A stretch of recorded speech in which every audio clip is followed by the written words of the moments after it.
There. Hi, everybody, and welcome to Slooh, your interface to outer space. I'm your host for this evening, Eric Edelman, and tonight we're going to be exploring some different parts of our very own solar system. So right now what we're doing is we're looking live at a planet some of us are probably a little bit familiar with, some that we have to be very careful with when we're trying to be cleanly. You can't really put it in the bathtub or else it'll leave a ring. This is our planet Saturn. And so it's a gorgeous part of our solar system. Rumor has it it's Neil deGrasse Tyson's favorite planet and one we love to look at a lot here on Slooh. And we're going to be exploring a bit about that planet here today. We human beings, we are very lucky because we live on this planet Earth that has oxygen to breathe, water to drink, food to eat, just the perfect amount of sunlight for us to survive.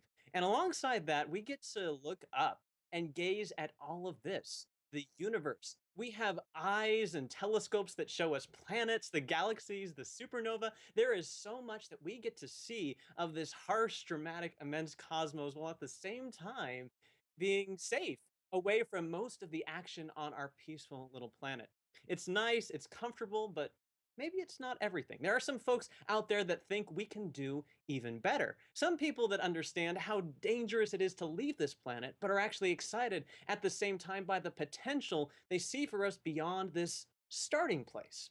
The same sort of people that in the 60s and the 70s put boots down on the moon 240,000 miles away from home. People that you might call dreamers or doers or perhaps everything in between. And we're going to talk with one of them here today. Joining us on the show is Astronaut Abby, an amateur astronomer and enthusiast of all things space. She is the founder of the nonprofit called the Mars Generation and hopes to be the first person to be physically on the red planet we have right next door, the first astronaut on Mars. So perhaps it's safe to say we're going to be hearing from ambition personified here today. So Abby, I would love to welcome you to the show. Thanks for joining us here on Slooh today.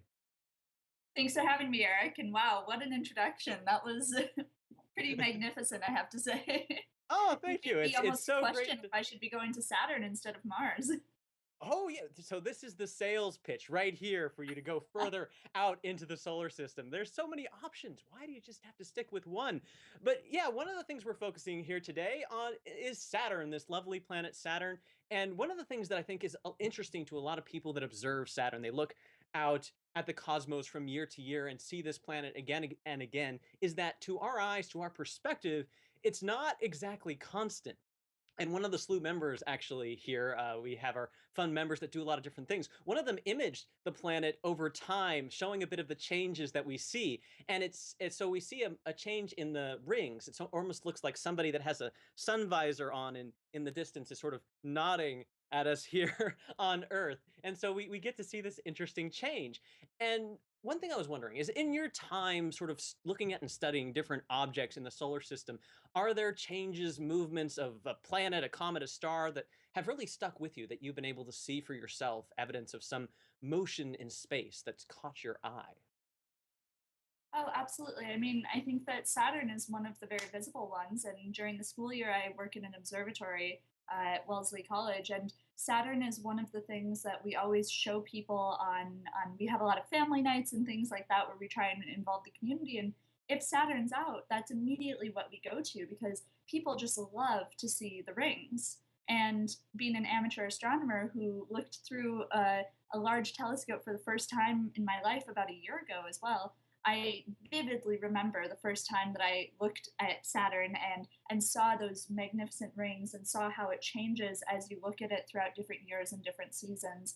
And so that's one that I feel like it's not very creative to say Saturn because we're talking about Saturn all day, but it really is a very visual and stunning celestial object to look at.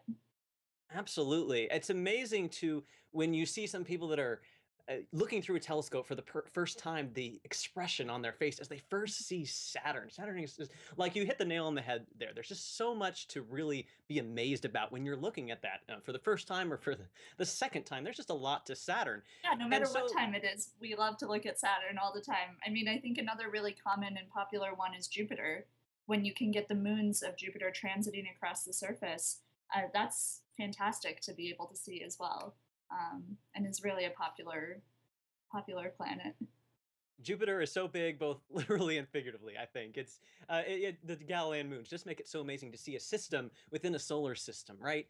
And so, as somebody who's seen a lot of this stuff and is just already seems so interested in astronomy when you're so young relative to I think a lot of us in the astronomy community, I was wondering when did you start really getting excited about astronomy, and what started that interest? Was it looking at Saturn, or looking at a planet, or reading a book? What really sparked that interest? Wow, you hit both of them right on the head there. Oh. So I had two factors when I was a kid, when I was really little, so probably around 4 or 5 years old, that inspired me and sparked this desire to be an astronaut and to travel through space and to really explore both on Earth and off what space has to offer. And those two things were reading science fiction and a natural curiosity for the night sky. And so I can remember being a kid and going outside in Minnesota and looking up at the night sky, and on those really cold winter nights, the air is so clear and so crisp, and even when you're in the city, you can see just incredible amounts of stars and the occasional planet. And I always would look up and I'd ask myself questions about, what's out there, what can you discover, what's that bright thing, all of those things. And then the more I learned, the more interested and excited I became about it. But the flip side of that was that was very real and physical. You could go out and look at the night sky. The flip side of that was the unreal, was reading science fiction. My dad is and was a huge, huge geek. So I grew up on a steady diet of science fiction, both in the form of movies and TV and reading. And so it never crossed my mind that space exploration was impossible. Because to me, people that I felt like I'd known personally from reading about them or watching them were doing it all the time. We're traveling through not just our solar system, but throughout the entire universe. And so it really created this concept that this was a real goal that I could go after. And luckily enough, we live in the 21st century where it is. That's an amazing story, and I think you're seeing just so much potential for us human beings, and so much potential out there in the universe for us to experience, to explore. And as someone who's seen so much and is curious about so much, I'm wondering how you ended up narrowing your focus to be really passionate, in particular, about the planet Mars. How did that sort of rise above the rest to become this amazing goal in your mind? Right, that's a great question. So, why Mars? When we just talked about how magnificent and fantastic it is to look at Saturn or to look at Jupiter, or even to look at the moon, which is so much closer to Earth and maybe more logical to go to again. Why Mars? Well, it goes back to when I first became interested in space and I started, looking at stuff in the night sky and saying, what is that? Wow, that one looks weird. What's that? And I would start learning about them. And as I was researching these objects in the night sky, I realized that Mars has this unique position where it really is our next stepping stone in space and in human exploration of space in particular. So Mars is in a sweet spot for us where it's far enough away that it really pushes our boundaries and our capabilities of what we can do in space, what we can realistically do using the technology that we have here and now and that we can develop in the near future. So it's something that's possible, but it's also something that is difficult enough that we have to really strive for it and that it'll help us to build up our ability to do Earth independent exploration. So even though it's close enough that we can get there, it's far enough away that we can't rely on Earth to solve every problem that comes up along the way on a mission to and from Mars. And so by doing that, it's almost a proving ground or an ability to develop these concepts of how deeper space exploration will go. So if we can go to Mars, who's to say that we can't go and orbit humans around Saturn or around Jupiter or land them on one of the Galilean satellites? And then at that point, who's to say that we can't send humans to Pluto? So it all builds off of one another. And in my opinion, Mars is the perfect logical next step in that pattern. It's great to hear your perspective, which seems like it has this, logical scientific rationality to it where you're considering all these variables and, getting, sort of the next reasonable trajectory for human beings out in space. And alongside that, there's uh this a sense of you being a dreamer, an aspirer to something, and there's this, that science fiction exploration, learning more about, what we're capable of. So this mixture of, the science and the romance of exploration. I think it's this. It's great to see more and more people that are dreaming and doing all these things. And I think I've heard a bit about this exciting nonprofit that I think gets into a lot of that you've uh, made a reality. No longer a dream; it's a reality. The Mars Generation. I was wondering if you could tell our viewers a little bit about what that is, what you're doing there with that interesting organization. Yeah, so I'm glad that you brought it up. The Mars Generation is the nonprofit that I started about a year and a half ago, and we are a space and STEAM advocacy organization. So we try to educate people about both the realities of space exploration and, really bring truths to the public in a way that they're interesting and exciting, and also just try and inspire people about what space exploration holds for the future and how we can all be involved in that. So there are three main programs that we run at the Mars Generation. And the first one is that we run a student space ambassador program, which is a way that we're connecting students with leadership roles and then also with people within the space industry and really a lot of STEM industries who can help to mentor them so that we can foster this connection of young people with experienced people and kind of do a direct pathway for them to reach for those dreams and aspirations that they have in the future. So that's one of our really big programs is creating this community of young people who all have huge dreams, huge goals. Some of them are the same as mine, to go to Mars. Our second program is our Future of Space outreach program, which is taking what we're doing with young people and bringing it, in essence, to the rest of the world as well. So, trying to really excite and interest people through a lot of different ways, including social media and blogging and, vlogging, all of that, to take an interest in space exploration. And in doing so, to also support young people who are going to be the future of space exploration. So our third program, if you're still with me, is trust me, you want to be here for this one because it's very cool. Is that we provide scholarships for students of need to go to space camp in Huntsville, Alabama, and we are the only program in the world that provides full paid scholarships. So that includes tuition for the camp itself, a spending stipend while they're there, transportation, all of those pieces are included. And that makes a really big deal because for a lot of students who are in need, even if they get a tuition scholarship, flying from California, say, down to Huntsville, or from where I live, Minnesota, to Huntsville, that costs a lot. And for students, that can really be the make or break point. And so we're trying to reach into communities and offer students these opportunities that they otherwise wouldn't have. It's great to see a focus on the young, giving them the tools, the opportunity, because a lot of times people are born into these situations where they are in a big city, they can't see the stars, or they don't have the access. And providing that access will be so valuable to growing our astronomy community in really powerful ways. So it's exciting to hear that you're doing that. And for people that maybe want to be involved in this kind of organization in either helping or trying to see if they could get help from this kind of organization. What can we do? How can we get involved with the Mars Generation? Yes, that's a great question. The best way to get involved with the Mars Generation is to go on over to themarsgeneration.org and you can see all of our different ways that you can get involved there. You can become a member. You can, if you are under 24, you can become a member of our Student Space Ambassador program, which I talked about earlier. There's also things like, of course, you can donate. We're really happy if you donate so that we can send those kids to space camp.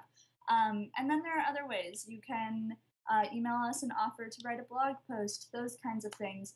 And right now, you can also go and you can submit a recommendation for someone who is under 24 years of age to go into our 24 under 24 program, which is recognizing up and coming people in STEM and just trying to it'll be an award show type thing that's happening. The nominations for it are closing as of September 15th, and you should go on over to the Mars Generation to double check those dates. But yeah, so go over there, and then you can also find us at the Mars Generation on pretty much every social media channel. And we'd love to have you be part of our community of interest in space. There we go, plugging into the world in all the different ways. So yeah, you find the Mars generation, nominate your friends, do all that fun stuff. It really does sound like you're doing a whole lot of great work over there. And here at Slooh, we try to do some ourselves. We're all about bringing space a little closer to our community.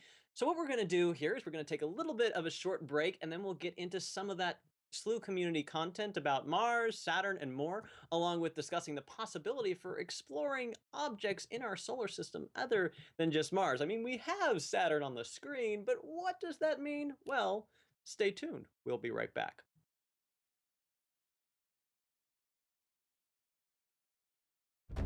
Give the gift of the universe. Give the gift of Slooh.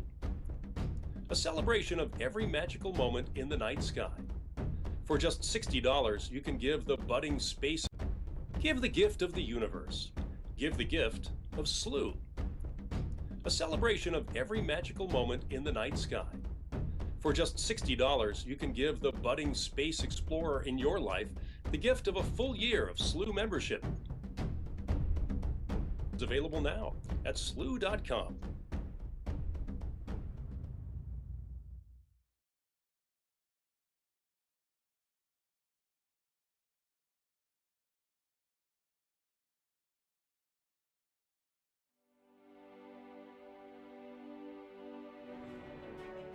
We've been all over the world chasing solar eclipses to share with you. This time, you're coming with us. Join Slooh as we expedition to Stanley, Idaho to celebrate the transcontinental eclipse on August 21st. Sign up today at slooh.com. Space is limited.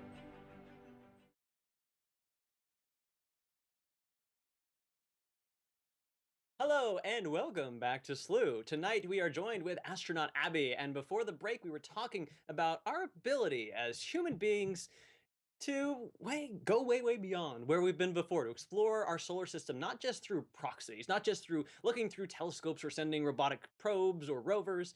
We have some curiosity on Mars, but we can do even better than that. We were talking about physically going to these places, taking humanity beyond Earth and the moon to more distant alien frontiers, places we've imagined that Matt Damon has been to, say. But Abby, I think that you are somebody who, opposed to just in the movies, actually wants to get to Mars, be the first person on Mars, and not necessarily to just grow potatoes. Is that right? This is true, although I wouldn't say no to growing potatoes on Mars because potatoes are delicious. So, That's very true. but hopefully we'll do a little bit more than that. In the next couple decades, we are looking at having potential human missions to Mars, and I definitely want to be a part of those.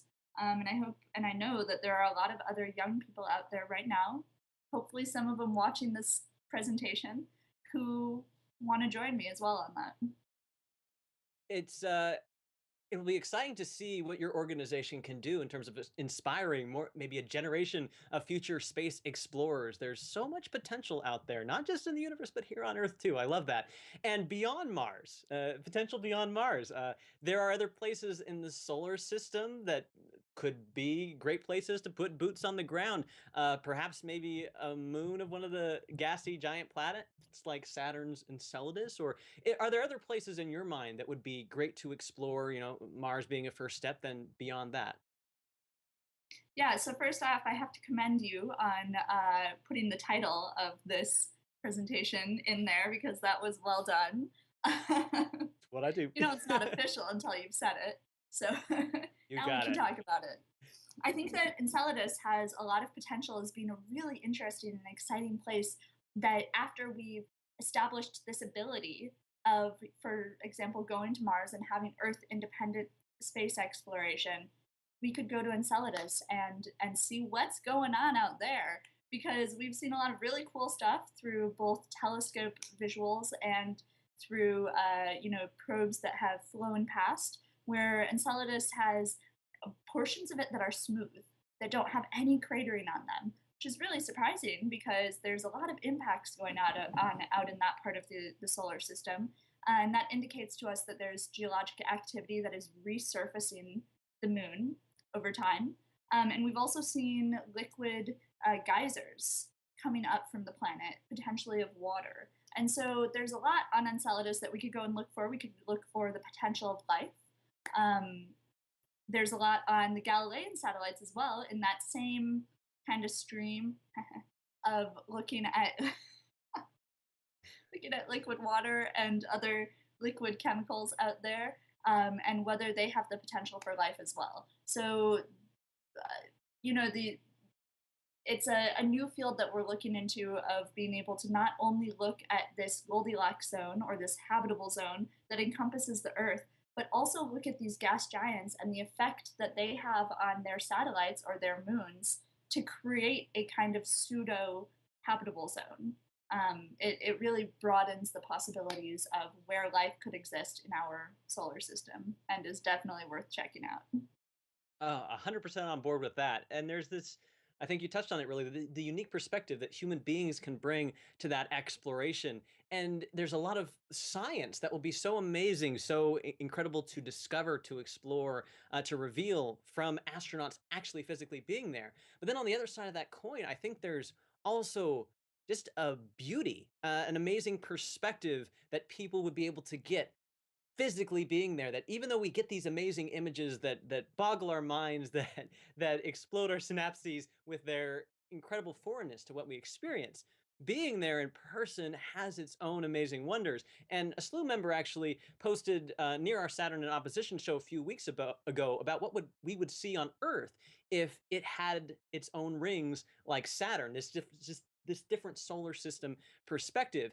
And so if we got to Enceladus and we were learning all about the potential for habitability on a moon, what these geysers are all about, at the same time, it seems like it would be really just amazing to be able to see rings so close up. As somebody who wants to get out into the solar system and explore, seeing rings firsthand, what are your thoughts on that? Would that be pretty cool? I think that that sounds like it would be very cool. I mean, you know what they say, if you like it, you should have put a ring on it. So we like Saturn a lot. It already has rings. It seems like everything is in order there. Um, but all jokes aside, I'm really sorry about that one. Um, that's one of my favorite art forms is the conceptual work that has been done by artists in many different genres, imagining what it would look like if for example, Earth had different aspects to it, like rings or more moons or more suns, or what it would look like from various exoplanets that we've discovered out in the universe. I really love that as an art form, this view, and I think there's one of them actually on our screen right now of what would the sky look like if we had rings or if we had extra moons or whatnot. I think it's really beautiful, and I hope that we keep seeing a lot more of that kind of art and eventually someday get to see it in person from the surface of Enceladus. One of these days, right? We just have to keep Right. counting down. And as somebody who's so interested in science fiction and in those stories, is there any story that you've read, any sort of scene, any sort of visual that was, brought to life through the pages of those books that you've read that you, as an explorer in space, would really love to see in person? Hmm.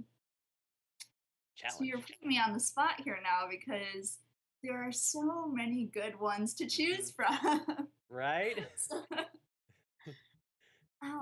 I think that one that's always struck me as being really a magnificent sight to see and something that we can't necessarily even fully imagine until we see it is the idea of being close to a black hole. So what it Mm. would look like to approach, hopefully at a safe distance, something that doesn't release any form of light. And I think that so I don't know if you've heard about this, but every now and then they come out with like a new paint color or something, or a new type of material that has the lowest reflection light of any material and supposedly is the blackest black that we've seen on Earth. And you look at that and it's so incredibly deep looking. And then you have to imagine what would a black hole look like compared to that material that we produce on Earth. And it's mind-boggling to try and imagine what that would be like. So for me, it's reading about uh, any series that involves going close to a black hole. Everything from, Star Trek has all kinds of run-ins with black holes. I'm trying to throw out popular ones. Interstellar had a run-in with a black hole. Just all of those. They're great. It's simultaneously so amazing and terrifying to think So about. terrifying. Just if there's a black hole anywhere near in the vicinity, catastrophe abound. But this place that's so foreign to what we know of, what we can recreate in laboratories, this uh, pioneering uh, area of physics that is just it's so off limits to us. It's so alluring and terrifying at the same time for me I like personally. that you bring up the terrifying aspect because that's one of the things is that black holes are really fascinating and interesting to think about, but they're also literally one of the worst ways to die. Because you just get drawn out into this long piece of spaghetti and it's like you just keep stretching forever and it sounds terrible. And that goes for a lot of things in space where you look at them and they're majestic and they're exciting and then you think about it more and you're like, oh, that actually sounds so awful. It's good to have some distance occasionally, and I think I was So, planning to oh, I think I was planning to eat spaghetti tonight, but I think I might have to change my plans. not anymore. But, you know, there's lots of options, which makes it good. Uh, and so we have a lot of things that we look at, we envision going to, and recently, actually, some Slooh members have been having some really great conversations about exoplanets, about planets orbiting stars other than our sun. We've been talking a bit about our local neighborhood, our Saturn, our Mars, but there's stuff out there beyond all that. We're finding more and more planets around more and more stars. And I'm wondering, as somebody that's considering exploring all these different things, do you envision humanity maybe one day finding its way outside of the solar system? Do you maybe think or hope we'll have boots on the ground on Proxima B or something like that some day, hundreds or thousands of years from now? I love the idea of it. I think that it may be a little bit far out for you and me to aspire to that, but at the same time, who am I to say that tomorrow or the day after or next week we're not going to discover a means of transportation or of fixing various problems that we have with long term space travel that will enable us to either get to exoplanets more quickly or to survive better in space and therefore transit to them?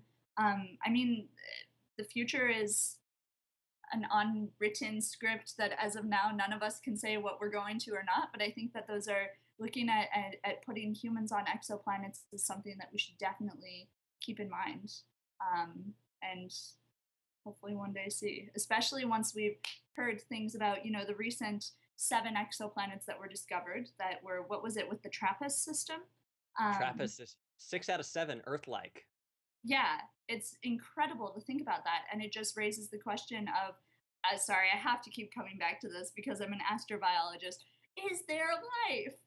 If they're Earth-like, is there life? And if so, what kind? And what can we discover from that? And what will we see when we go there? So absolutely, we have to go there. It's just a question of when and how.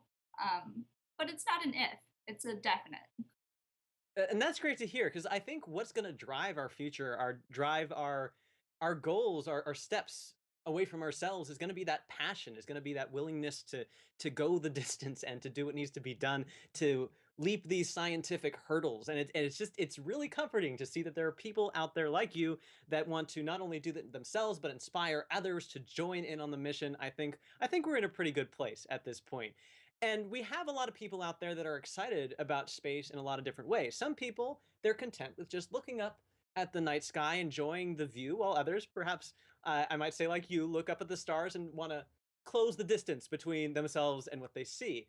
And I personally, I find both sentiments really, really fundamentally inspiring. Finding beauty just in the universe, and also seeing humanity's potential spaces throughout that universe of going there. And a lot of Slooh members, they've actually been observing and imaging our solar system for years, for a long time, just looking, gazing out. And I was wondering if you could tell us a bit from your perspective as an explorer, as somebody so intimately tied to the universe in a lot of different ways.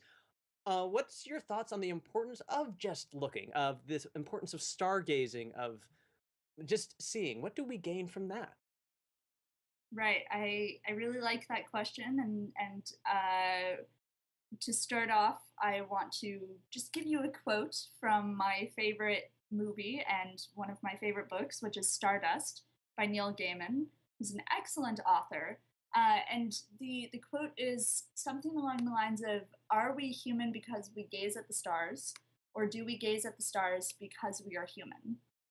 And I think that that sums up what it means to what our relationship with the cosmos is as humans, is that we, for as long as we can tell, we've been looking up at the night sky, and we've been dreaming about what's out there and also staying grounded here on earth. And so I think that we have a long history and hopefully a long future of being explorers, both physically and mentally. And that mentally might be just staring at the night sky. It might be creating stories about the night sky. It might be enjoying the cosmos and the stars and sharing that with the people around you or teaching your kids about them. Or it might be actually going out and setting foot on something farther than Earth. Or it might be supporting the missions to set foot on non Earth bodies. Which there's a lot of areas in the space industry that we don't even think about that would support a mission to Mars or a mission to Enceladus or a mission to an exoplanet, such as artists or publicists or organizers. You know, we always think about the traditional STEM fields. We think about science, technology, engineering, and math, and we say, you know, STEM people, the engineers and the chemists, and the astronauts, those are the people who we need to get to Mars. And that's true, we do need those people. But we also need all of the other people, the people who want to stay here on Earth, who really love to look up at the night sky and look at the stars, but don't want to leave. We need them too, because they play a huge role in making sure that we as humanity can both look at the night sky and go to the night sky. So, yeah, we're very tied to both aspects of that. I suppose really no matter what anybody's doing with their life, there's a place for them in this movement. There's a place for them to support or do, to be part of the dream, the imaginative side, to be part of the science. So it's great to hear, from somebody who's so tied to both sides of things. I think that, yeah, we have a lot of opportunities for anybody who really wants to get involved here, and that's so exciting to hear, for not only I think everybody who might be a dreamer on this side of things, but also for the future of our space exploration and our willingness to go further with science and astronomy. So Abby, I just want to say thank you so much for joining us here on Slooh tonight. It was so great to talk with you. It's been fun exploring our solar system and beyond, Saturn, Mars, exoplanets, all that great stuff. Thank you again. Well, thank you for having me, Eric. I really love Slooh, and I mean, it's one of those things that we can do to become involved in space, is to watch Slooh, or to go outside and look up at the night sky, and then watch Slooh so that you know what you're looking at. So it was an honor to be on here, and it was a great time getting to chat space with you. Yeah, thanks again. There is so much to explore, and it's great to hear from you a lot of those opportunities. And for all of you out there watching, I hope that you enjoyed the show as well. And be sure to visit, yeah, us on slooh.com, like Abby said.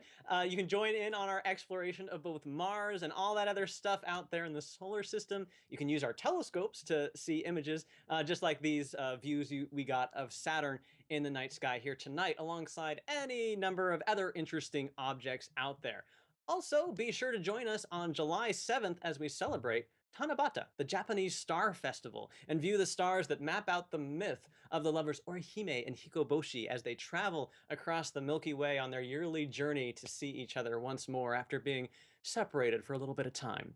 And don't forget, in August, Slooh and its members are going out to Stanley, Idaho to view the transcontinental total solar eclipse on August 21st, one of the most amazing celestial events that you can see with your naked eye, a break in the everyday cycles of day and night of nature. Astronomy interrupts it for us in a really big way. So this is going to be an amazing week to celebrate this incredible event, and we're inviting all of you to join us on our trip. We still have some open slots on Slooh for Slooh members, and so sign up on our website and register to join us in person for that eclipse. We hope to see you there. Now, that's all for us tonight. Thank you for joining us for this show and for being a part of the community. I'm Eric Edelman. You've been watching Slooh, and have a great night.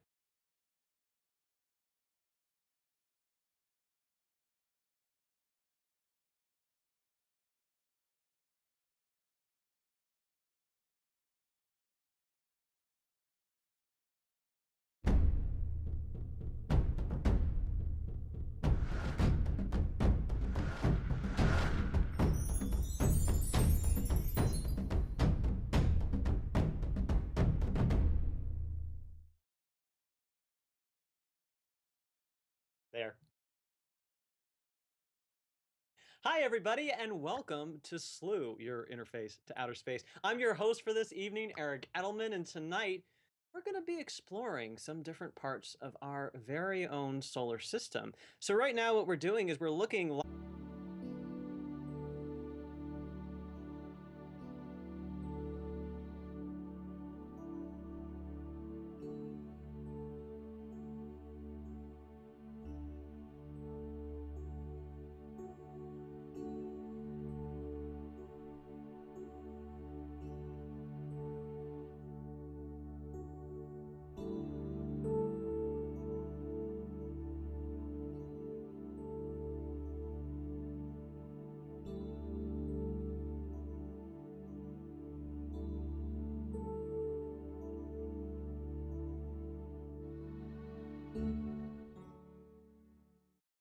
is Astronaut Abby, an amateur astronomer and enthusiast of all things space. She is the founder of the nonprofit called the Mars Generation and hopes to be the first person to be physically on the red planet we have right next door, the first astronaut on Mars. So perhaps it's safe to say we're going to be hearing from ambition personified here today. So Abby, I would love to welcome you to the show. Thanks for joining us here on Slooh today.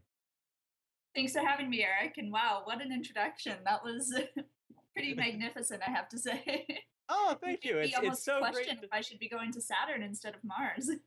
Oh, yeah. So this is the sales pitch right here for you to go supernova. There is so much that we get to see of this harsh, dramatic, immense cosmos, while at the same time being safe away from most of the action on our peaceful little planet. It's nice, it's comfortable, but maybe it's not everything. There are some folks out there that think we can do even better. Some people that understand how dangerous it is to leave this planet, but are actually excited at the same time by the potential they see for us beyond this starting place. The same sort of people that in the 60s and the 70s put boots down on the moon 240,000 miles away from home. People that you might call dreamers or doers or perhaps everything in between. And we're going to talk with one of them here today. Joining us on the show is live at a planet some of us are probably a little bit familiar with, some that we have to be very careful with when we're trying to be cleanly. You can't really put it in the bathtub or else it'll leave a ring. This is our planet Saturn. And so it's a gorgeous part of our solar system. Rumor has it it's Neil deGrasse Tyson's favorite planet and one we love to look at a lot here on Slooh. And we're going to be exploring a bit about that planet here today. We human beings, we are very lucky because we live on this planet Earth that has oxygen to breathe, water to drink, food to eat, just the perfect amount of sunlight for us to survive. And alongside that, we get to look up and gaze at all of this, the universe. We have eyes and telescopes that show us planets, the galaxies, the